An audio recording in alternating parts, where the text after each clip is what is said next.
السلام علیکم ورحمۃ اللہ وبرکاتہ۔ محترم دینی بھائیوں، آج نبی اکرم صلی اللہ علیہ وسلم کی ایک حدیث جس کو مائی عائشہ و مائی ام سلمہ رضی اللہ عنہما نے روایت کیا ہے کہ ان رسول اللہ صلی اللہ علیہ وسلم کان یدرکہ الفجر وهو جنب من اہلہ ثم یغتسل ویصوم، کہ اللہ کے رسول صلی اللہ علیہ وسلم حالت جنابت میں فجر کا وقت پا لیتے تھے اور آپ پھر غسل کرتے تھے اور روزہ رکھتے تھے۔ اللہ تبارک و تعالی نے سورۃ البقرہ میں بھی ایک اللہ تعالی فرمایا ہے کہ احل لکم لیلۃ الصیام الرفث الی نسائکم، کہ روزہ کی راتوں میں اپنی بیویوں سے ملنا تمہارے لیے حلال ہے۔ جس طرح سے اللہ تبارک و تعالی مغرب کے وقت سے لے کر مغرب کی اذان کے بعد غروب شمس کے بعد سے لے کر طلوع فجر تک کھانا پینا حلال قرار دیا ہے، اسی طرح سے بیوی سے ملنا بھی حلال ہے۔ جب بیوی سے طلوع فجر سے پہلے تک کھا پی سکتے ہیں اور بیوی سے مل سکتے ہیں، تو کوئی آدمی اگر فجر کے طلوع ہونے سے کچھ دیر پہلے اپنی بیوی سے ملا اور اسے اتنا وقت کشادہ وقت نہ ہو ملا کہ وہ غسل کرے پھر سحری کرے، تو وہ سحری کر سکتا ہے، اور سحری کر لینے کے بعد وہ طلوع فجر بھی ہو جائے، آذان بھی ہو جائے تو غسل کر لے اور روزہ رکھے۔ روزہ رکھنے میں کوئی حرج نہیں ہے، جیسا کہ اس آیت میں اللہ تبارک و تعالی نے ہمیں اجازت دی ہے۔ معلوم کیا ہوا کہ حالت جنابت میں ہم روزہ کی ابتدا روزہ کو شروع کر سکتے ہیں، کوئی حرج کی بات نہیں ہے، یہی اس آیت کا مقصود بھی ہے۔ اور دوسری جو بات ہے، اس حدیث میں اللہ کے رسول صلی اللہ علیہ وسلم نے کہ جو حدیث ہے یہ کہ وہ ہوا جنب من اہلہ، جنب من اہلہ لا کر یہ صاف واضح ہو گیا ہے کہ وہ جنبی تھے اپنی بیوی سے ملنے کے بعد، ملاقات کے بعد، احتلام سے نہیں، اور یہ اس سے اعتراض مقصود نہیں بلکہ صورتحال بتانا اصل مقصود ہے کہ نبی اکرم صلی اللہ علیہ وسلم بیوی سے ملنے کے بعد طلوع فجر کے بعد غسل کرتے تھے اور روزہ بھی رکھتے تھے۔ اس سے یہ معلوم ہوا کہ ایسے وہ لوگ جو قبیل الفجر طلوع فجر سے پہلے تھوڑا سا پہلے اگر وہ بیوی سے مل لیتے ہیں اور اس کے بعد سحری کر لینے کے بعد فجر کی آذان کے بعد غسل کر لیتے ہیں،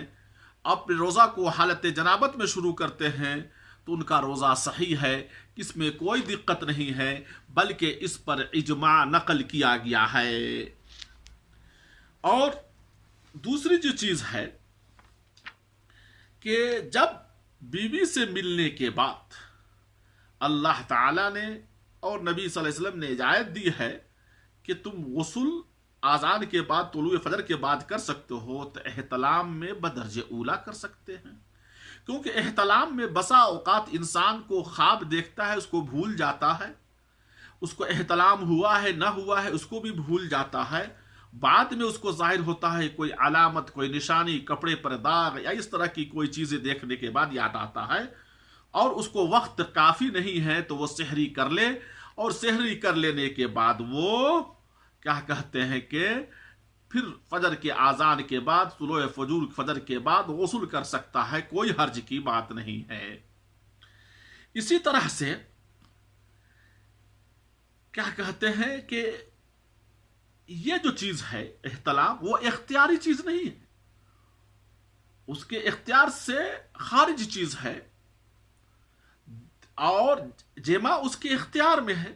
جب اختیاری چیز میں اللہ تعالیٰ اور نبی صلی اللہ علیہ وسلم نے اجازت دی ہے تو غیر اختیاری چیز میں بدرجہ اولا یہ اجازت ہوگی۔ پھر یہی مسئلہ بعین ہی ان عورتوں کے ساتھ بھی ہوگا جو عورتیں حیض والی ہیں یا نفاس والی ہیں اور طلوع فجر سے کچھ دیر پہلے ان کا خون آنا بند ہو گیا ہے، وہ پاک ہو گئی ہیں، تو وہ ان کو غسل کرنا ضروری ابھی نہیں ہے، بلکہ وہ سحری کر لیں گی، سحری کرنے کے بعد طلوع فجر کے بعد غسل کریں گی، ان کا روزہ صحیح ہو جائے گا، اس میں کہیں سے کوئی دقت کوئی پریشانی نہیں ہے۔ اور علماء یہ کہتے ہیں کہ شریعت نے اپنے ماننے والے کو، اپنے متبعین پر رحم کا معاملہ فرمایا ہے، اس لیے کہ کم وقت کی وجہ سے آدمی سحری کر لے اور اس کے بعد غسل کرے، کیونکہ سحری کر لینے سے انسان کے جسم میں تقویت ملتی ہے اور روزہ رکھنے میں آسانی ہوتی ہے، اور اگر سحری کو چھوڑتا ہے تو بھوک کی وجہ سے اس کے جسم پر کوئی نقصان بھی ہو سکتا ہے۔ اسی لیے پہلے کم وقت ہونے کی وجہ سے رخصت ہے، اجازت ہے کہ وہ سحری کر لے، اور سحری کر لینے کے بعد وہ پھر غسل کرے، تاکہ بھوک رہنے کی وجہ سے اسے کوئی اور نقصان نہ اٹھانا پڑے۔ اسی طرح سے اس حدیث میں اس سے یہ بھی واضح ہوتی ہے بات کہ روزہ کوئی بھی ہو، کوئی فرق نہیں ہے، وہ روزہ واجب ہو، روزہ نفلی ہو یا رمضان کا روزہ ہو، دونوں میں کوئی فرق نہیں، سب کا ایک ہی حکم ہے۔ اسی طرح سے ایک اور بات یہاں آتی ہے، وہ یہ ہے کہ ایک حدیث ہے اللہ کے رسول صلی اللہ علیہ وسلم کی کہ جب تمہارے ہاتھ میں برتن ہو اور تم کھا یا پی رہے ہو اور آذان ہو جائے، تم اپنی ضرورت کو پوری کر لو، یعنی کھا پی لو۔ اس حدیث پر قیاس کرتے ہوئے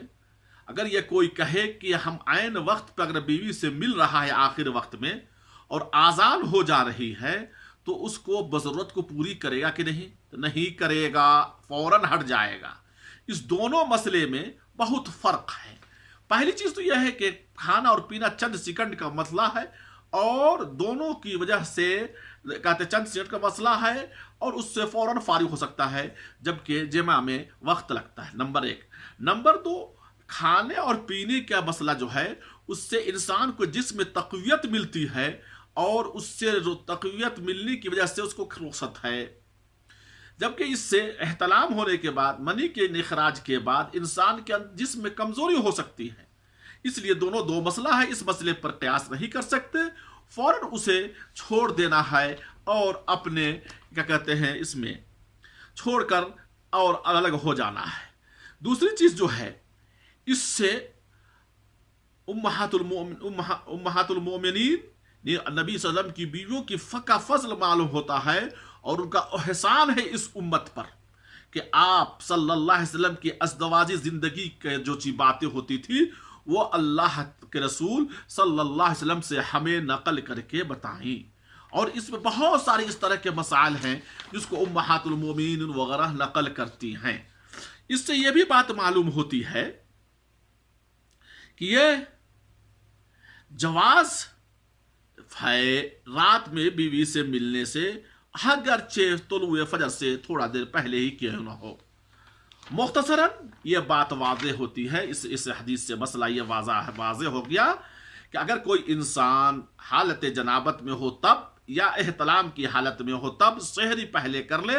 اور طلوع فجر کے بعد غسل کر لے گا، تو اس کے روزے میں کوئی دقت نہیں، روزہ مکمل ہوگا، اس پہ اجماع ہے اور حدیث قرآن سے بھی ثابت ہے۔ وجزاکم اللہ خیر، والسلام علیکم ورحمۃ اللہ وبرکاتہ۔